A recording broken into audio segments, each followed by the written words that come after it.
Стотици туристи вече преоткриват Пампорово като своя любима зимна дестинация. Курортът посреща скиорите с великолепни бели писти и много слънце.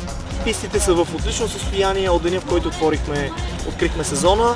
Имаме 7 писти, над 15 км дължина на писти, по които може да се кара към момента. Изключително добре рекултивирани, изключително добре подравнени. Просто условията за ски са много добри.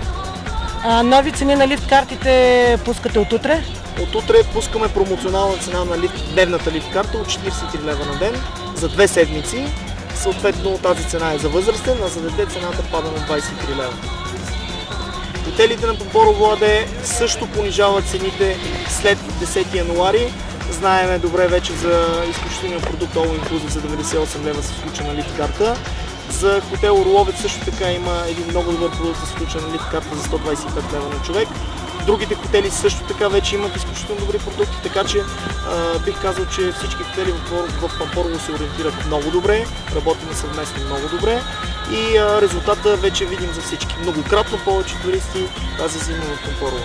В този All Inclusive, доколкото разбрах, има и обяд на пистите. Какво предлагате на туристите? Да, специално за инклюзивния пакет за хотел Перелик е включен обяд на пистата, който обяд се консумира долу в ресторант Малина.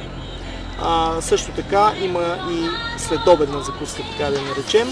Хората обядват, карат известно време, след това отиват лекичко да се подсилят към 3:30.